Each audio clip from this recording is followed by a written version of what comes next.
Hey guys, कैसे हैं आप सब। मैं हूँ आपकी प्यारी मोमो। तो मैं आ गई हूँ नेक्स्ट एपिसोड लेकर। नेक्स्ट एपिसोड शुरू करने से पहले हम शब्दों का जाल सुनेंगे। तो इशिका जी ने शब्दों का जाल यूं फेंका है। हर लफ्ज में छुपी है एक कहानी, हर कहानी में बसी है एक जिंदगानी। सुनो ध्यान से, हर आवाज कुछ कहती है। ये किताब नहीं, एक महसूस होती दास्तान सी लगती है। वाह इशिका जी, आपने क्या खूब लिखा है। I really appreciate you. तो दोस्तों, अगर आप भी चाहते हैं कि आपके शब्द पूरी दुनिया सुने, तो आप भी कमेंट सेक्शन में या मेरे इंस्टाग्राम के डीएम में मुझे पर्सनल मैसेज करके आप अपने शब्द लिख सकते हैं। और नेक्स्ट वीडियो में हम आपके नाम के साथ वो शब्द सुनेंगे। तो चलिए जल्दी से वीडियो शुरू करते हैं। एपिसोड 17, सिया बंसल। अगले दिन सुबह से ही शिमला की वादियों में बसा सिंघानिया होटल किसी राजमहल की तरह सजा हुआ था। हवाओं में गुलाब और चंदन की महक थी और हर कोना एक भव्य स्वागत की तैयारी में डूबा हुआ। चारों ओर सुनहरी और सफेद लाइट्स से सजावट की थी, जिससे पूरा होटल रात में भी जगमगाता रहा था। मुख्य द्वार पर लाल कालीन बिछा था, जो मेहमान की गाड़ी से सीधा होटल की लॉबी तक जाता था। लॉबी में क्रिस्टल के झूमर झिलमिला रहे थे और हर कोने में फूलों की सजावट थी। ट्यूलिप्स, लिली और सफेद गुलाब की। एक और सजी हुई band team British style uniform में तैयार थी। कबीर सिंघानिया के स्वागत में सजा साज थामे खड़ी थी। सिक्योरिटी हाई अलर्ट पर थी। हर फ्लोर पर, कॉरिडोर पर प्राइवेट सिक्योरिटी तैनात थी। मीडिया को होटल के बाहर ही रोका गया था, लेकिन उनके कैमरे लगातार इस भव्यता को कैद करने में लगे थे। सिंघानिया ग्रुप के सीईओ कबीर सिंघानिया के स्वागत में होटल के स्टाफ ने एक रॉयल एंट्री सेरेमनी की तैयारी की थी, जिसमें पहाड़ी संस्कृति की झलक भी थी। लोक नृत्य पारंपरिक वाद्ययंत्रों के साथ स्वागत के लिए तैयार थे। होटल के मैनेजर ने खुद सुपरविजन किया था कि हर डिटेल परफेक्ट हो। वीआईपी स्वीट में सबसे महंगे इटालियन परफ्यूम, सिल्क बेडशीट और फ्रेंच वाइन रखी गई थी। कुल मिलाकर सिंघानिया होटल इस वक्त सिर्फ एक होटल नहीं, बल्कि एक रॉयल पैलेस की तरह लग रहा था, जहां हर सांस, हर सरसराहट बस एक ही बात कह रही थी, Kabir Singhania is coming. Kabir Singhania is arrival. Kabir Singhania ये नाम सिर्फ एक शख्स का नहीं था, बल्कि एक ब्रांड बन चुका था। भारत क्या, इंटरनेशनल मीडिया तक इस नाम को जानती थी। किसी को यकीन नहीं होता कि कोई इंसान इतना प्रभावशाली, इतना रहस्यमय और इतना रॉयल हो सकता है। पूरे देश में चंद लोग ही थे जो कबीर की आंखों में आंखें डालने की हिम्मत रखते थे, क्योंकि उसकी नजरें सीधी दिल को बेधती थी। शाम के करीब 5 बजे शिमला की सड़कों पर हलचल मच गई। सड़क के दोनों ओर सिक्योरिटी बैरिकेड्स लगे थे। लोग मोबाइल कैमरे थामे खड़े थे और तभी दूर से एक कार काफिला दिखा। 5 काले एसयूवी आगे, फिर एक black and silver Rolls Royal Phantom, जिसकी कीमत 100 करोड़ से भी ज्यादा थी, और उसके पीछे फिर से 5 काले एसयूवी। काफिला जैसे ही होटल के सामने रुका, एक एक करके दसों गाड़ियों से सख्त चेहरे वाले काले कपड़ों में बॉडीगार्ड्स बाहर निकले। हर किसी की आंखों में ट्रेन सतर्कता और कमर पर हथियार छुपे हुए। रोल्स रॉयस का पिछला दरवाजा खुला। और धुएं जैसी ठंडी हवा में एक पैर बाहर आया।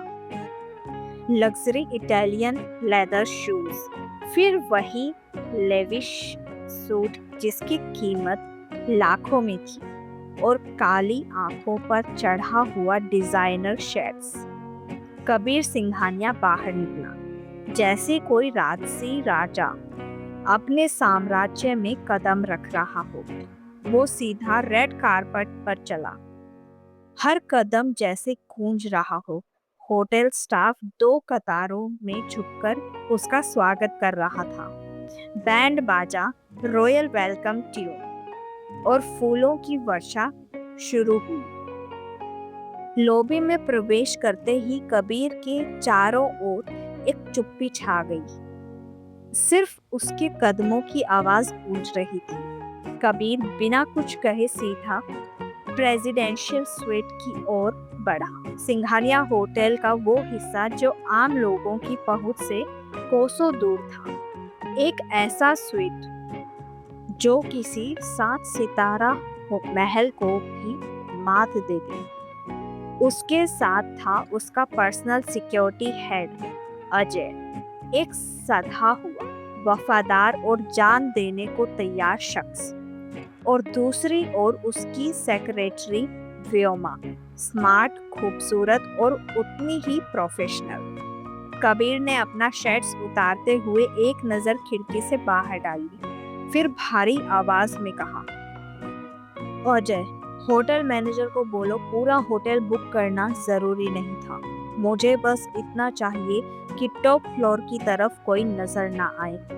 अजय ने बिना सवाल किए सिर झुकाया, यस बॉस, और अगले ही पल तेजी से निकल गया आदेश पूरा करने। सिंघानिया होटल की चमक दमक और शोरगुल से मीलों दूर पहाड़ियों की गोद में बसा एक छोटा सा लॉज, वहीं एक खिड़की के पास बैठी थी आरोही।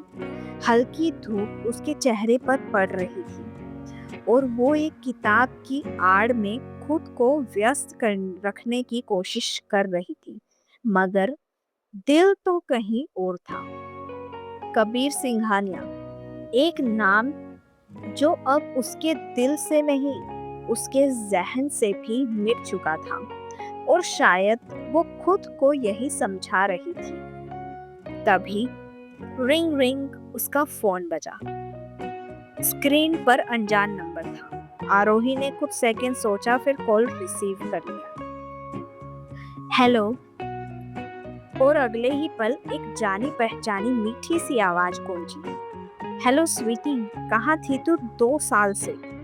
तुझे कहाँ कहाँ नहीं ढूंढा मैंने। आरोही की आंखों में चमक आ गई। दिल एक पल के लिए रुक गया। सिया? उसके लबों से नाम फिसलते ही चेहरे पर हजारों यादों की परछाइयां तैर गई। हाँ बेब, तेरी बेस्ट फ्रेंड, तेरा जान का टुकड़ा, miss Siya Bansal, reporting live from Goa. Aarohi की आंखें भीग गई। सालों पुरानी दोस्ती, कॉलेज के दिनों की मस्ती, वो रात भर बातें करना, सब कुछ जैसे आंखों के सामने घूम गया।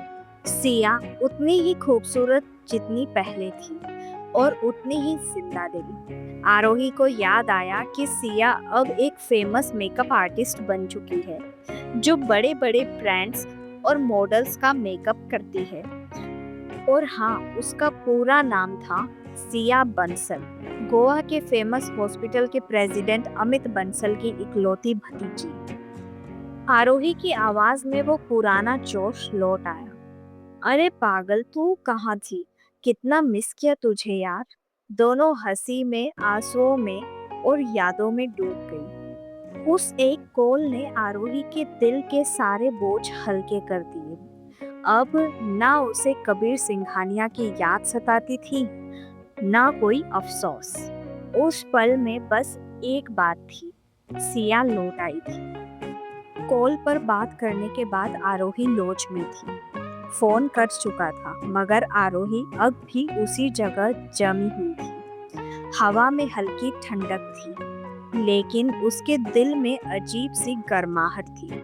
सिया लौट रही थी, वो लड़की जो हर मुश्किल वक्त में उसके साथ खड़ी होती थी, आज फिर से उसे देखने आ रही थी। आरोही ने खिड़की से बाहर झांका। आसमान में बादल थे, शायद बारिश होने वाली थी। गोवा एयरपोर्ट पर हूँ, टाइमिंग मैसेज करती हूँ। जल्दी से शिमला एयरपोर्ट पर लेने आ जाना, सब कुछ बताना है तुझे। यह कहकर सिया ने कॉल एब्रुप्टली काट दिया। आरोही के चेहरे पर एक हल्की सी मुस्कान आई। उसे समझ आ गया था, जरूर हॉस्पिटल के प्रेसिडेंट यानी सिया के चाचा अमित बंसल ने सिया को कुछ बताया होगा, शायद उससे जुड़ी कोई अहम बात। तो सिया अब बस कुछ घंटों की दूरी पर है, उसने सोचा और अपने आप से कहा, चलो इस बार फिर से सब पहले जैसा हो सकता है।